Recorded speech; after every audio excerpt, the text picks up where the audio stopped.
رسول الله وعلى آله وصحبه أجمعين. رب اشرح لي صدري ويسر لي أمري واحلل عقدة من لساني يفقهوا قولي. Donc bienvenue à vous. Nous allons essayer ensemble de méditer pendant un petit instant sur le prophète alayhi salatu wassalam et comment il a agi, comment il s'est comporté vis-à-vis de la jeunesse qui l'entoure. Le Coran, tout d'abord, nous parle souvent de la jeunesse, comme étant une période particulière, comme étant souvent ceux qui ont adhéré. On va parler d'Ibrahim, Fata, un jeune, qui va essayer de faire changer les mentalités dans son pays. On nous parle d'Ashab al-Kahf. Innahum fityatun amanu bi rabbihim. C'était un groupe de jeunes qui ont eu la foi en leur Seigneur et qui ont vu celle-ci augmenter par celui-ci. Donc très souvent, le Coran fait l'élan justement de jeunes, Yusuf alayhi salam, un jeune également, Joseph, que la paix soit sur lui. Donc on voit souvent comment ces jeunes étaient les porteurs du message. Qu'est-ce qui justement singularise la jeunesse? Qu'est-ce qui fait que très souvent, si on revient à l'époque du prophète alayhi salatu wassalam maintenant, nous allons voir que la plupart de ceux qui l'ont soutenu étaient jeunes ou moins jeunes? C'était des jeunes. Il arrivait très fréquemment que le fils soit l'élève du prophète sallallahu alayhi wa sallam, son soutien, alors que celui qui persécutait le prophète alayhi salatu wa sallam était son propre père, le propre père de ce jeune. Qu'est-ce qui fait que souvent les jeunes sont ceux qui ont eu cette volonté de changement, cette capacité à se réformer? Qu'est-ce qui a fait cela à votre avis? Le poids de la société sur les mentalités de la société sur le Ok, quoi d'autre? Et aussi cette fougue de jeunesse. Allah. On On ne retrouve plus à un certain moment. Quand on est marié, les enfants arrivent, on ne trouve plus la même fougue. Effectivement, je l'ai constaté. Donc, la jeunesse, souvent, c'est le temps évidemment où on est libre, où on se construit, où, et surtout à un certain âge, on cherche à devenir autonome, à avoir sa propre, finalement, son propre chemin, sa propre voie. Et donc, c'est un moment où on se construit, où on s'interroge beaucoup. Alors que souvent, à un certain âge, notre vie est tracée et il est très difficile à ce moment-là, parfois, de pouvoir se remettre en question. Et donc, le messager, alayhi salatu wassalam, lui qui va être entouré de cette jeunesse, justement, qui va chercher à l'aider à cheminer, nous allons voir certains éléments qu'il a mis en place, justement, dans l'éducation de ceux-ci. Et qui va faire que l'islam n'est pas une religion qui n'interpelle que les personnes âgées, qui n'interpelle que les jeunes non plus, interpelle tout le monde, évidemment. Mais comment il a réussi, alayhi salatu wassalam, à se faire entourer des jeunes de son époque? Premier élément, à votre avis, c'est lequel? Quelle est la chose la plus importante pour que des gens suivent le prophète, alayhi salam? Quelle est la chose la plus importante? On laisse les jeunes s'exprimer. Les anciens, là? Non. Les compagnons. Je ne réponds pas à ma question, là. Non. Non. Je me suis mal exprimé, sans doute. Je reviens. Qu'est-ce qu'il va faire? Quel est le premier principe, le premier élément essentiel qui va faire que le prophète va être suivi par les gens? Qu'est-ce qu'il va réussir à faire pour que les gens le suivent? La sincérité, très bien. Le bon comportement, très bien aussi. La manière dont il parle. La bienveillance, Allahu Akbar. J'ai plus besoin de parler. Tu filmes tout le monde et je me tais. Pas de souci. Alhamdulillah.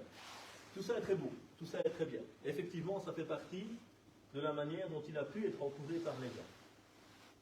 Le premier point moi, que je veux aborder justement, c'est l'amour. La chose qui a fait que les gens finalement l'ont suivi, c'est que c'était quelqu'un qui était rempli d'amour parce qu'il était connecté avec El Wadoud. On veut dire quoi El Wadoud? C'est pas ce nom, El Wadoud. El Woud, c'est quoi? El Wadoud, c'est pas le bien-aimant? El Woud, c'est l'affection. C'est comment l'amour se traduit. D'accord? El Hubb, c'est l'amour, et ça peut être un amour stérile. Par contre, El Woud, c'est un amour qui va se traduire par des actes. Et donc Dieu s'appelle El Wadoud, le bien-aimant, le bien-aimé. Et le prophète, évidemment, qui est connecté avec Dieu, va avant tout être marqué par cette qualité fondamentale. Et il va pouvoir donner à cette jeunesse, à une époque où les gens étaient très rudes, très russes. Rappelez-vous ce bédouin qui vient qui est invité chez le prophète sallallahu alayhi wa sallam, il voit le prophète embrasser ses petits-enfants, et que lui dit ce bédouin? Il est fier en plus, hein. Il te dit, moi je suis à ça. J'ai 10 enfants, je ne les ai jamais embrassés. Et il est fier de cela, parce qu'il pense que c'est ça les vrais hommes. Et le prophète lui dit, alayhi salatu wassalam, que puis-je pour toi si Dieu a retiré de ton cœur la miséricorde? Man la yarham, la yurham. Celui qui ne fait pas de miséricorde aux gens ne le recevra pas en retour. Donc première chose, il les aimait.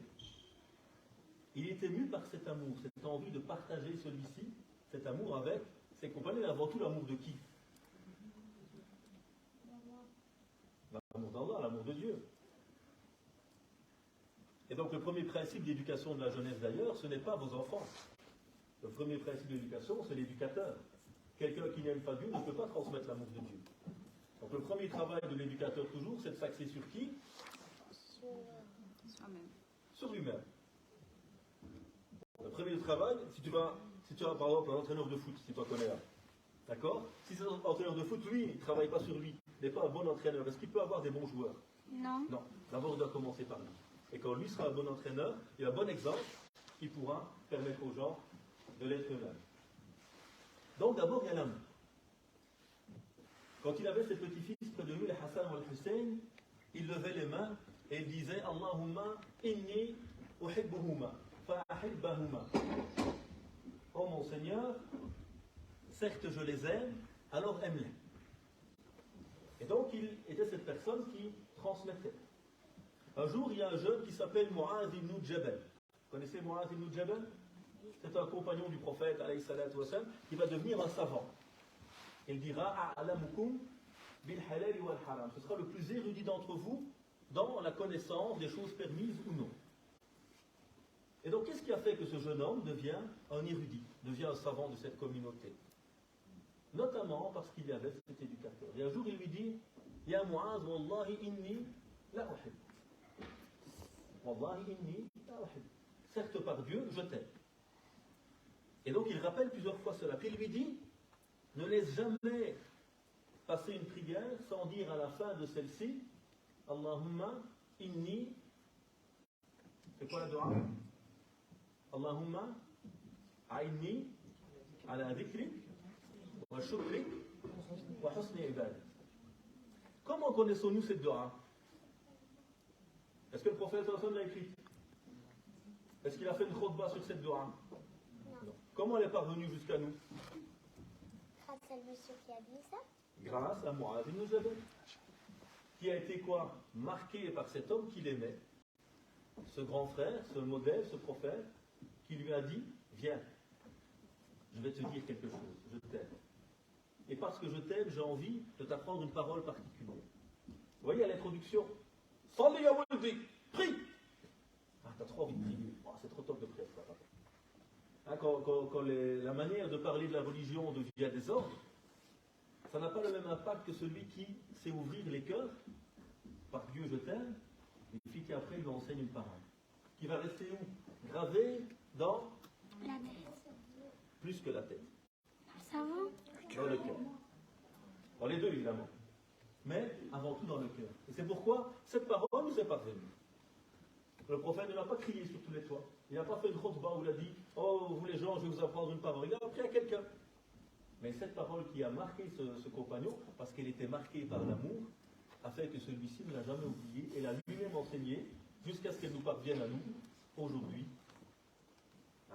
comme enseignement du prophète. Donc, premier principe de l'enseignement du prophète, alayhi salatu wassalam, c'est quoi? C'est l'amour. Deuxième principe, et vous l'avez cité tout à l'heure ici, dans l'éducation et l'accompagnement des jeunes, c'est quoi justement? La bienveillance, oui. Oui. L'amour. L'amour, oui. Le bon comportement. Nous sommes à une époque où la jeunesse est perturbée, plus que perturbée. Parce qu'aujourd'hui, on apprend l'islam sur les réseaux sociaux. TokTok, Snapchat, et je ne sais pas quoi. Donc on a un ensemble aujourd'hui de réseaux sociaux dans lequel une série de gens hyper incompétents en général sont présents, des gens compétents aussi évidemment, mais aujourd'hui, c'est devenu quoi? Un business. La dernière vidéo qu'un jeune m'a montré, excusez-moi d'en parler, c'est un peu honteux, mais le gars, pour faire des vues, qu'est-ce qu'il a fait? Est-ce qu'on peut s'épiler le postérieur en islam? Grande question fondamentale, évidemment. Et donc, ces gens qui ne cherchent que le buzz et avoir du succès sur les réseaux sociaux parce que ça fait quand même du pognon, évidemment, qu'est-ce qu'ils font? Ils perturbent notre jeunesse.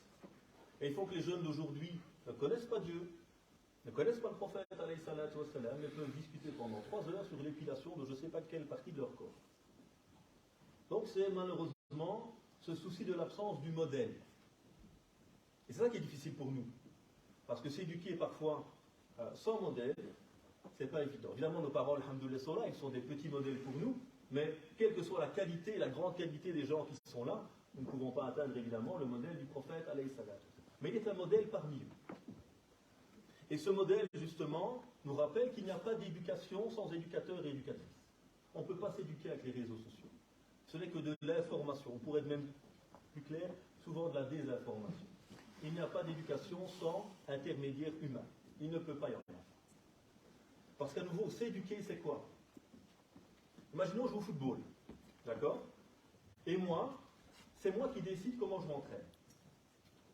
Alors, pour ceux qui aiment le football, ou le basket, ou le volleyball, ou je ne sais pas quel sport, est-ce que vous arrivez à l'entraînement et vous dites à l'entraîneur, hey, on fait ce qu'on veut? Ça marche comme ça? Non. Oui? On doit suivre l'entraînement? On doit suivre l'entraînement et l'entraîneur. Parce que si on laisse les joueurs décider, qu'est-ce qu'ils vont vous dire? On va jouer. Parce que tout le monde aime jouer. Personne n'aime faire des tours de terrain. Personne n'aime faire des séances tactiques. Tout le monde a envie de s'amuser. Mais si on ne fait que ce qui nous amuse et ce que nous choisissons, comment va être notre capacité à jouer? On va faire tous les matchs. Pourquoi? Pourtant, on est top avec le ballon.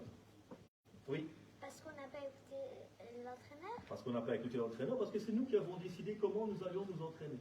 Ça n'existe nulle part. Aujourd'hui, malheureusement, avec la maladie du net, c'est quoi? C'est moi qui décide que je vais regarder. Enfin, on vous fait croire ça entre nous. Hein. C'est les algorithmes qui décident ce que vous allez regarder en réalité. Et donc, je rentre sur Internet, on me propose des vidéos, souvent plus nulles les unes que les autres. Et puis, c'est une deuxième, et puis une troisième, une quatrième, une cinquième, une sixième. Et j'ai un doctorat en pilosité.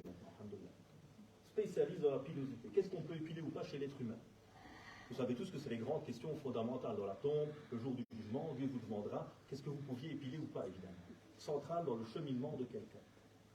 Et donc, si moi je dis à l'entraîneur, c'est moi qui décide comment je m'entraîne, je ne vais jamais grandir. Si moi je n'ai pas l'éducateur, l'éducatrice qui m'accompagne et me dit, voilà comment tu vas cheminer, je ne peux pas cheminer. Parce que ce n'est pas moi qui dois décider, c'est celui qui connaît, et qui me connaît, qui va m'aider à développer un projet de changement. Donc, deuxième principe, après l'amour, c'est el qudwa. Vous avez dans le prophète, alayhi salatu wa sallam, un excellent modèle. Nous sommes le jour de l'Khandaq. Khandaq, c'est le fossé. Les polythéistes, belliqueux, ennemis de l'islam, vont former une grande coalition de tribus pour attaquer les musulmans en Médine. Et les musulmans vont, sur les conseils d'un jeune d'ailleurs, qui s'appelait comment? Salman al-Farisi, Salman le Perse, ils vont creuser une tranchée pour protéger la ville de l'assaut des ennemis. Et comme les ennemis sont déjà en approche, il y a une forme de blocus. Nous sommes dans une période difficile pour les musulmans. On ne trouve pas facilement de quoi manger. Tout le monde est affamé. Et en plus, il faut travailler sous le soleil d'Arabie. Et donc, certains ont tellement faim, qu'est-ce qu'ils vont faire? Ils vont placer une pierre sur leur estomac, serrer celle-ci, pour que l'estomac soit compressé et qu'on ne ressente pas trop la faim. Les jeunes sont en train de travailler, ils fatiguent, ils en ont marre. C'est trop dur. On crée un syndicat des Sahaba, on va aller se plaindre auprès du prophète, alayhi salatu wa sallam. C'est trop dur ce qu'on va faire, prophète. Ils viennent chez le modèle, alayhi salatu wa sallam. Et ils disent, regarde, prophète, on a même mis une pièce sur notre ventre tellement on a faim. Quelle sera la réponse du modèle, alayhi salatu wa sallam? Qu'est-ce qu'il va dire? Qu'est-ce qu'il va dire à ce moment-là? Ça va vous faire mal au ventre. Ça va vous faire mal au ventre, non.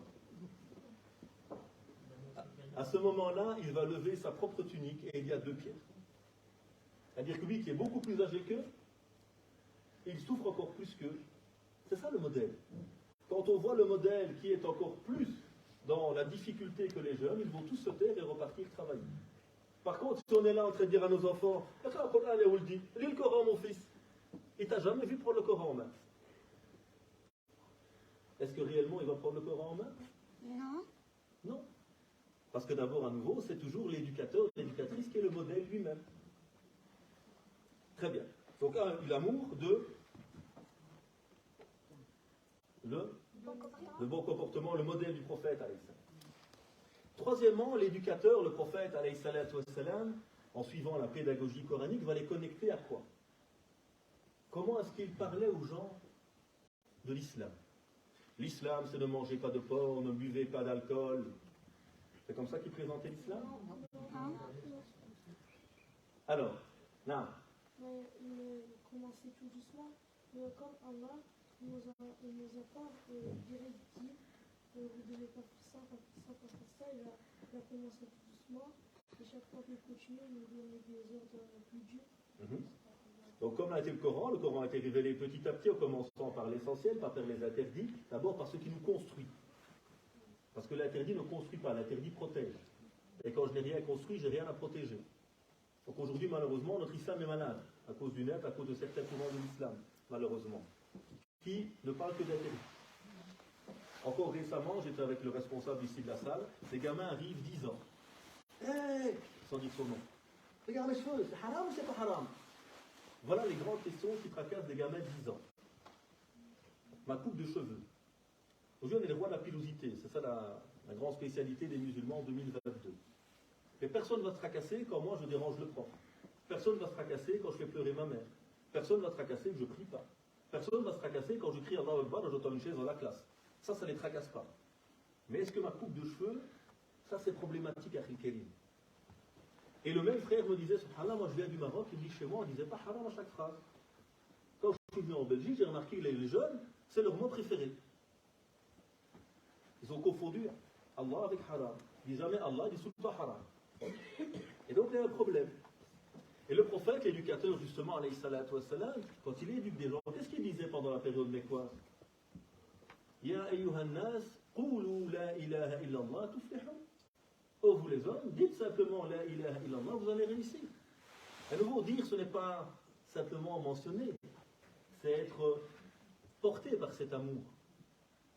C'est concrétiser dans son cœur la ilaha, aucune divinité, aucune passion, aucun amour n'est supérieur à Dieu. Et ceux qui sont dans la foi sont vis-à-vis de Dieu d'un amour supérieur. Donc il va connecter d'abord les gens à Dieu.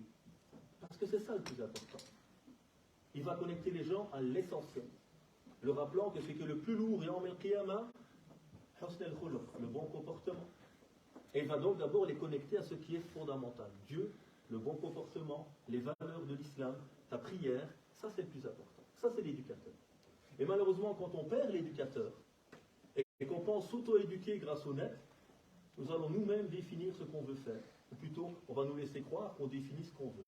Et on perd des heures et des heures à écouter des discours superficiels sur des détails. Et l'essentiel n'est pas concrétisé.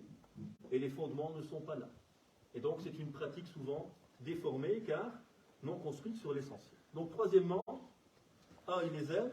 2, le bon modèle. 3, il les connecte à Dieu et à l'essentiel. Quatrièmement, il va les orienter vers l'équilibre. Parce que pour bien cheminer, il faut toujours trouver cet équilibre entre tous les aspects de notre vie. Nous avons un cœur, mais nous avons aussi un cerveau. Donc, nous avons des émotions, mais également une capacité à faire preuve de bon sens. Et pour bien cheminer, il faut choisir lequel des deux? Il faut les deux. L'équilibre entre les deux. Si je ne suis que dans l'intellect, qu'est-ce qui va se passer? Si je ne fais que réfléchir sur ma religion, mais sans cœur, qu'est-ce qui va se passer? J'aurai une connaissance, mais qui sera stérile. Et si je n'ai que les émotions, sans avoir le bon sens, qu'est-ce qui risque de m'arriver? Devenir bête. Non. j'aurais pas de science, mais qu'est-ce qui se passe quand les émotions sont les seules à me guider? Qu'est-ce qu'on fait sur le net maintenant? Est-ce que c'est le bon sens qui règne aujourd'hui? Est-ce que c'est ceux qui disent les choses les plus intéressantes qui sont les plus suivies? Très rarement, c'est ceux qui font quoi? Comment on appelle ça? Le buzz. C'est ceux qui font le buzz. Et comment on fait le buzz? En vous faisant une conférence intelligente, en vous poussant à réfléchir, à vous remettre en question, à vous éduquer? Non. En jouant sur les émotions. On va vous faire rire, on va vous faire pleurer, on va vous faire peur. On va venir avec des slogans. Attention, ta prière risque d'être invalidée. Paf, on te jette ça comme ça. Ouais, flûte, il faut absolument que j'écoute ce qu'il va dire. Et donc on va venir avec toute une série d'éléments qui vont jouer sur l'émotion de la personne à un certain moment. Donc il faut un équilibre entre l'intellect, la compréhension et le cœur qui est le moteur. Il faut un équilibre entre l'ici-bas et l'au-delà. Parfois les jeunes, quand ils reviennent à l'islam, qu'est-ce qui se passe? Tous ceux qui ont fait les 400 coups. Les jeunes du quartier qui ont fait beaucoup de mal, parfois quand ils reviennent à l'islam, qu'est-ce qu'ils veulent? Ils partent d'un extrême vers un autre. Or l'islam, c'est toujours le juste milieu. 3 jeunes sont venus trouver le prophète, alayhi salatu wassalam, ou plutôt sa femme. Le prophète n'était pas là. Et donc ils l'interrogent. Comment est la pratique du prophète, alayhi salatu wassalam? Elle le raconte. Et ces 3 se disent, nous, on n'est pas à la hauteur. Nous, pour atteindre le niveau du prophète, alayhi salatu wassalam, on doit faire plus. Un va dire, moi, je vais prier toutes les nuits. L'autre va dire, moi, je vais jeûner tous les jours. Et le troisième va dire, moi, je ne me marierai pas. Je vais passer toute ma vie à la consacrer à Dieu. Quand son épouse raconte cela au prophète, alayhi salatu wassalam, qu'est-ce qu'il va dire? Je suis celui qui connaît le plus Dieu et qui a le plus de piété. Pourtant, je prie et je dors. Je ne suis pas tout le temps, toute la nuit en prière. Je jeûne et je mange et je me marie. Celui qui s'écarte de mon chemin ne fait pas partie de moi. Dès qu'on tombe dans les extrêmes, on n'est plus dans le chemin de l'éducateur. Donc le rôle de l'éducateur aussi, c'est ça parfois.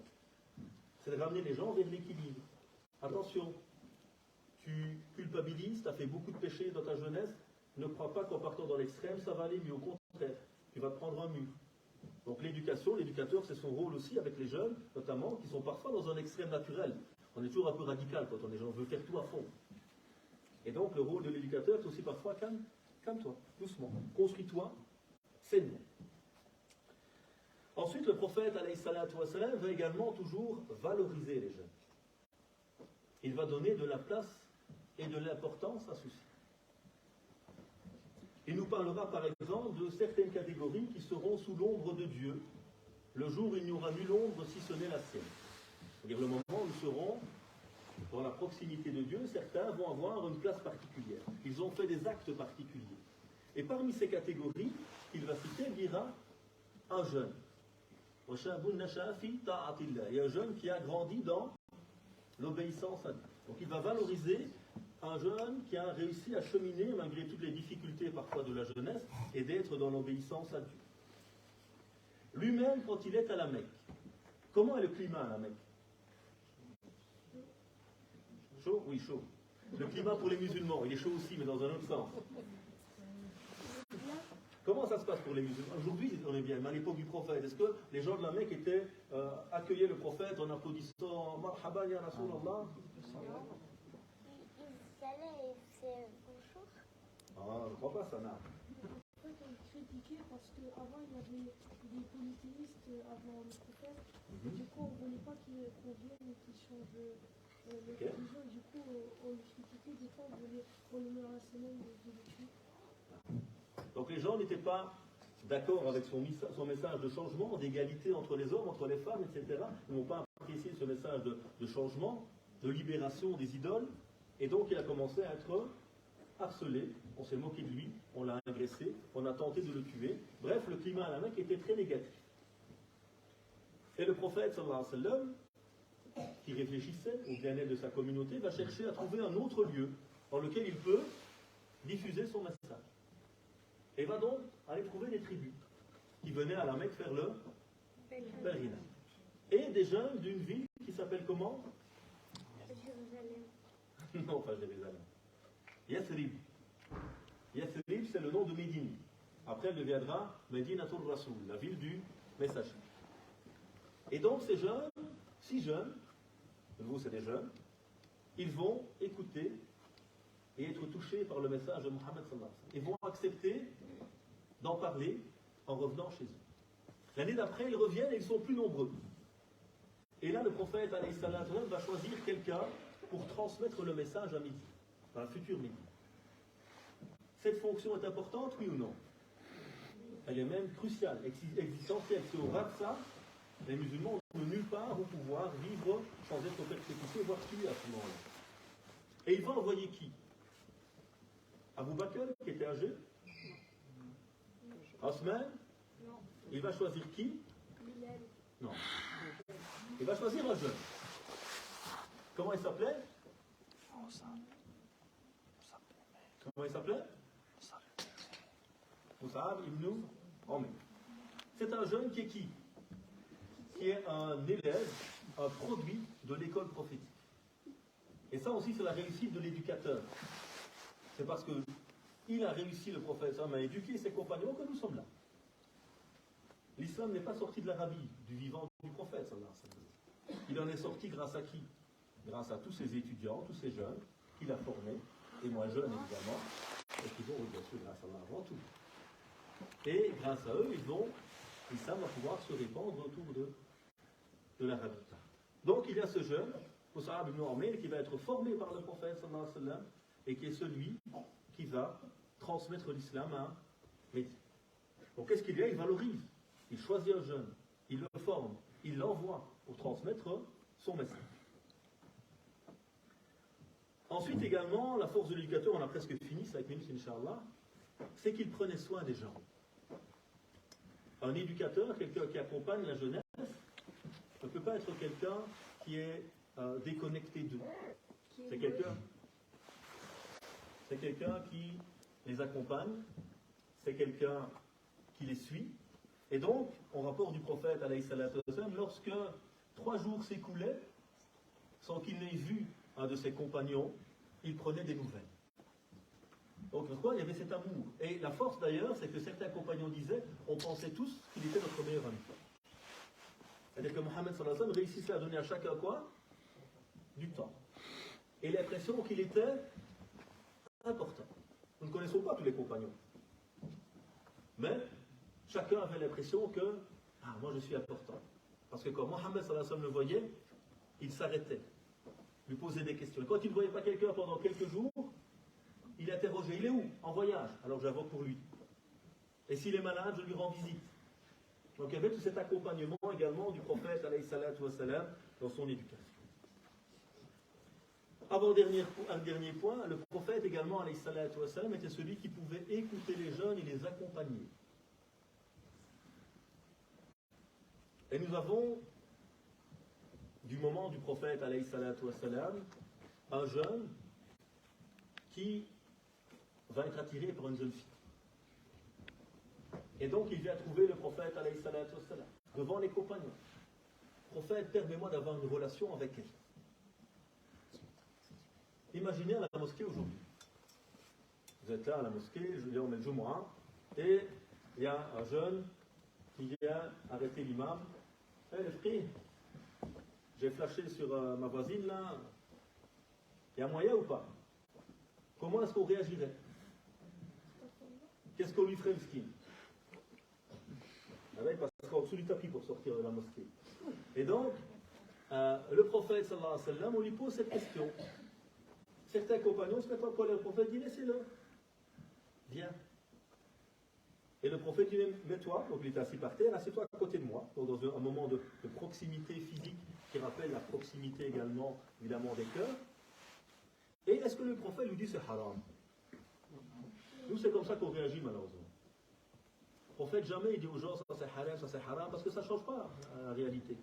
Le jeune, il a des idées, le jeune, il est perturbé intérieurement. Si tu lui rappelles que c'est haram, il le sait déjà. Tu ne m'as rien apporté comme réponse. Donc le prophète ne dit pas cela. Il lui dit, viens, on va discuter. Et ce jeune, il a une culture arabe qui fait que l'honneur familial est quelque chose d'hyper important. On n'aime pas qu'on touche à sa famille. On n'aime pas qu'on touche à ses proches. Et donc, lui dit le prophète, alayhi salatu wassalam, Atuhibbuhu li ummik. Est-ce que tu aimerais quelqu'un veut faire ça avec ta mère? Il dit non, le prophète, j'aimerais pas qu'on fasse ça à ma mère. Et de même, les gens n'aimeraient pas qu'on fasse ça avec leur mère. Tu as raison, prophète. Qu'est-ce qu'il fait le prophète? Il le fait réfléchir. Il utilise des exemples qui lui parlent à lui.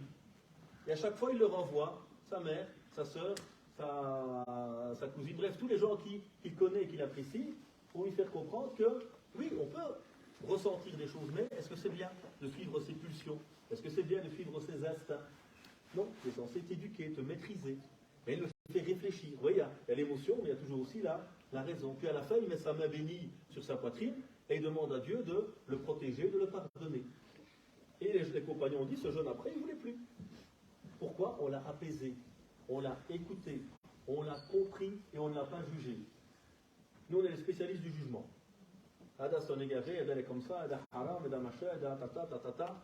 C'est pas comme ça qu'on apporte des solutions. Et à nouveau, un jeune qui vient avec une question perturbante pour les parents, il ne faut pas le rejeter. Déjà, c'est magnifique si vous posez cette question, même si la question est choquante. Parce que c'est la preuve de quoi? Qui vous fait confiance, qui sait qu'il peut faire ça. Le jeune, il vient trouver, il n'a pas peur d'aller trouver le prophète. Rappelez-vous l'autre qui a eu des relations intimes avec sa femme pendant le mois de Ramadan. Qui oserait venir dire devant tout le monde, oui, j'ai eu une relation avec ma femme pendant le Ramadan? On n'oserait pas, on cacherait. Mais on est tellement à l'aise avec le prophète, parce que jamais il ne juge. Jamais il ne se met en colère, parce qu'il n'est pas là pour lui. Il est là pour te ramener, toi, vers Dieu. Et donc ce rôle-là, lui, c'est pas là de juger. C'est t'aider à revenir vers Dieu. Et là, je prends le dernier exemple, justement, c'est de ne pas juger. Et aider les gens à se sortir, justement, du problème. Et les jeunes ont beaucoup de défis, beaucoup de difficultés. Grandir dans notre société est encore plus difficile aujourd'hui qu'auparavant. Moi, quand j'étais petit, on me disait demain sera meilleur. Mais aujourd'hui, on dit demain, ce sera pire. La crise écologique, la crise économique, bref, personne ne voit l'avenir aujourd'hui de manière très positive. Et le jeune, il grandit là-dedans. On cette incertitude. Qu'est-ce que sera demain? Se construire au niveau de l'identité, je suis qui? Je suis un peu marocain, un peu belge, un peu français, un peu tout en même temps. Je suis un cocktail de quoi? C'est pas toujours facile à définir qui je suis réellement. Et moi, on ne me laisse même pas me dire qui je suis. On m'assigne une identité parfois. Il y a les réseaux sociaux, c'est une révolution. Nous, à notre époque, on voulait que notre enfant reste à la maison, on était content. Alhamdoulilah, mon fils ne sort pas dans la rue. Maintenant, comme mon fils est tout le temps à la maison, on lui dit sort dehors. Parce que qu'est-ce qu'il fait tout le temps à la maison? Il est sur quoi? Sur les réseaux sociaux? Sur les réseaux sociaux? Sur les réseaux sociaux. Et on passe nos journées là-dessus. Avec toutes les travers, alhamdoulilah, il y a plein de gens qui arrivent à s'en sortir, mais il y a aussi plein de travers, on le sait très bien. Ne serait-ce que perdre son temps, hein. Ne serait-ce qu'apprendre n'importe quoi sur l'islam. Et bien pire que cela, le harcèlement, toute une série de choses qui font qu'à mon époque, quand on pétait les plombs, on pétait les plombs entre nous, on criait à bon coup, on rentrait chez nous. Aujourd'hui, quand je pète les plombs, je peux trouver sur Internet dans 5 minutes comment faire exploser ma maison, comment me suicider, comment ceci, comment cela. Il y a des prédateurs sur les réseaux sociaux, il y a plein de choses. Il y a des gamins et des gamines qui, à 15 ans ou 16 ans, ont quitté Verviers, prennent le train et vont partir à Daesh, soi-disant, pour je ne sais pas quoi. C'était inimaginable à notre époque. Donc il y a une époque aussi très complexe où les jeunes, malheureusement, sont face à plein de défis. Ce qui nous demande à nous, qui sommes un peu conscients parmi les jeunes, et nous les parents, d'être encore plus conscients. Et d'aider, d'accompagner, d'écouter, pour permettre à chacun de bien se construire. Et donc je termine par cet exemple, où justement un des jeunes, il s'appelait, pour certains disaient qu'il s'appelait Abdullah, et c'était un jeune de nouveau proche du prophète. C'est un jeune qui aimait bien faire des blagues. Mais il avait un vice, il était malheureusement touché par le vice de l'alcool. Donc souvent, il consommait de l'alcool et on le retrouvait ivre dans les rues de Médine. Malgré cela, il pouvait se sentir proche du prophète. Pourquoi le prophète n'a pas dit écarte-toi, égaré, tu bois de l'alcool, billah. Pourquoi le prophète n'a pas agi comme ça? Oui. Parce qu'il ne peut pas juger? Parce qu'il ne doit pas juger. Parce que s'il écarte, il va continuer à boire de l'alcool, il va dire je m'en fous. Parce que le rôle du musulman, c'est quoi vis-à-vis de nos frères et de nos sœurs qui font des erreurs? C'est de les aider. C'est pas de les repousser. Sinon, nous sommes les alliés de qui? Du diable. Et c'est ce que dira le prophète. Donc une nouvelle fois, ce compagnon est retrouvé ivre. Et un compagnon va se mettre en colère et dire que Dieu te maudisse. Et là, le prophète dit stop. ça ne va pas. C'est pas comme ça qu'on réagit. Dis plutôt, Allahumma khfir lahu, oh mon Dieu, pardonne-lui. Allahumma arhamhu, oh mon Dieu, fais-lui miséricorde. Si tu parles, dis du bien où? C'est toi, le musulman, il n'est pas quelqu'un qui maudit. C'est quelqu'un qui cherche le bien, qui fait le bien. Et il lui dit donc, demande à Dieu de le pardonner ou de lui faire miséricorde. Et puis il dira aux compagnons, La takunu awna shaytani ala akhikum. Ne soyez pas le soutien du diable contre votre frère. Votre frère est tombé. C'est quoi votre rôle? L'enfoncer ou le relever? Malheureusement, ceux qui sont malades dans leur cœur et dans leur tête, ils vont te noyer. Ils vont t'accuser, te pointer du doigt, regarde le mauvais. Et c'est une manière, en fait, pour ceux qui sont malades dans leur cœur, de s'élever devant les gens. Il y a deux manières de grandir. Soit tu t'éduques et tu deviens meilleur, soit tu rabaisses les autres. Et certains, quand les cœurs sont malades, qu'on n'a pas été bien éduqués dans l'islam, notre orgueil prend le pas sur nous. Et donc, plutôt que de dire, oh mon frère miskin, il a fait une erreur, je vais l'aider à s'en sortir, je vais être content de dire, regarde les garés là. Nous, on est des vrais, nous, on pratique, on est des bons musulmans. Et donc, c'est une manière pour certains, malheureusement, de s'élever. Et donc, il dira, ne soyez pas les soutiens du diable contre votre frère. Et puis, il terminera en disant, regardez le prophète comment il est, alayhi salatu wassalam, devant tout le monde, innahu yuhibbullah wa rasul. Il aime Dieu et son prophète. De qui le prophète parle? D'Abu Bakr? d'Omar? Il parle de qui? D'un jeune qui était en quel état? En état d'ivresse. Qu'est-ce qu'à votre avis ce jeune qui a fait des erreurs? Mais j'en ai connu plein, moi, des jeunes qui font des erreurs. On fait tous des erreurs d'ailleurs. Certaines plus apparentes que d'autres, mais ce n'est pas les erreurs plus apparentes les plus dangereuses. Les plus dangereuses, c'est les maladies du cœur, pas celles d'apparence. Et donc, j'en ai vu plein des jeunes qui ont fait des erreurs, qui boivent de l'alcool, mais leur cœur est bon. Mais si tu les juges et tu les repousses, qu'est-ce que tu fais? Tu les éloignes encore plus. Donc là, le prophète, devant tout le monde, leur rappelle, et quel beau rappel et quel beau témoignage. On en rêverait tous que le prophète vienne nous dire ici, Matali, tu aimes Dieu et son prophète. On aimerait bien ce témoignage du prophète, ça va. Et donc, devant chacun, il va dire, cet homme, il aime Dieu, il aime son prophète. Donc ça aussi, c'est la force de l'éducateur qui ne rejette personne. Parce qu'on est tous passés par des moments difficiles. Et on peut tous tomber dans l'erreur. Et on attendra tous à ce moment-là la main tendue du frère et de la sœur qui est habité par l'amour de Dieu et l'amour de ses frères, qui va tendre la main et te relever, et pas le regard accusateur de celui qui se pense meilleur que les autres, habité par l'orgueil, et qui me pousse et me rejette en m'accusant et en me mettant dans une case à ce moment. Voici donc quelques réflexions que j'ai voulu partager avec vous concernant justement la relation du prophète alayhi salatu wassalam avec les jeunes. 3 éléments peut-être de conclusion à retenir. Le premier élément, c'est que c'est toujours les jeunes qui ont porté l'islam. Et quel bonheur pour nous de vous voir ici. Quel bonheur de voir que cette jeunesse, elle tient à sa religion. Alors que quand je vais chez mes amis catholiques parfois, il n'y a plus grand monde qui est là chez les jeunes. Et que malheureusement, dans certaines mosquées aussi, moi je ne suis pas toujours très enthousiaste quand je vois certaines choses. La moyenne d'âge, c'est 60 ans. Parce qu'il n'y a pas un travail de jeunes. Parce qu'il n'y a pas du français, parce qu'il n'y a pas des gens qui leur donnent un peu de temps. Alhamdoulilah, de voir cette jeunesse, c'est toujours ceux qui ont porté l'islam, et soyez la suite, la nouvelle génération, cette nouvelle boucle qui va permettre à cette magnifique religion de continuer à illuminer les cœurs et à réformer la société. Deuxième élément, on voit que le prophète, alayhi salatu wassalam, a réussi son projet, pas tout seul, malgré qu'il est le prophète, malgré qu'il y a Dieu et le soutien divin. Il a construit un projet avec vous. Parce que la beauté de l'islam, c'est un projet qui a fait que l'homme est le partenaire de la révélation. L'homme est celui qui va continuer à faire vivre le Coran. L'homme est celui qui va continuer à faire vivre le modèle du prophète, sallallahu alayhi wa sallam, chacun et chacune d'entre vous étant un aspect, un reflet de ce message qui est vécu. Troisième élément, on a vu que le prophète, alayhi salatu wa sallam, a cherché à éduquer ses compagnons sur certains principes que nous avons cités. Le premier, c'était l'amour. Tu ne peux pas éduquer si tu n'aimes pas. Tu ne peux pas accompagner les gens si tu ne les aimes pas. Si tu n'as pas d'amour pour les gens, rentre chez toi. Si tu veux parler de l'islam et que tu détestes les gens, arrête de parler, s'il te plaît. Va te faire soigner, quand tu seras soigné, Inch'Allah, quand tu apprendras à aimer, tu auras connu l'amour de Dieu, va nous parler d'islam. Un, l'amour. 2, on a dit le bon comportement, le modèle. On éduque avant tout par le silence. On éduque par ce qu'on est avant d'éduquer par ce qu'on dit. Troisièmement, on avait dit, il est connecté à quoi? À Dieu, à l'essentiel, aux fondamentaux. Ça, c'est l'éducation. On connecte les gens à Dieu, au prophète, au modèle, aux valeurs, etc. Ensuite, on a dit l'équilibre. Donc l'éducateur va permettre aux jeunes qui l'encadrent de trouver le juste milieu, de ne pas tomber dans certains extrêmes, dans un sens ou dans l'autre. Ensuite, il va encourager, valoriser, donner de la place à cette jeunesse. Il prend soin, il accompagne, il fait un suivi. Après, ensuite, il écoute et il ne trouve pas pour les jeunes d'être des solutions, pas des jugements. Et donc le dernier point, c'est qu'il ne juge pas, mais il aide les gens à se sortir de leurs problèmes. Voilà donc quelques réflexions que j'ai voulu aborder. S'il y a 2-3 questions sur le thème, on peut les prendre, et puis on passera alors à la deuxième partie du programme Inch'Allah. S'il y a des questions sur le sujet, s'il n'y en a pas, on clôture. Non. Le son peut couper. Ouais.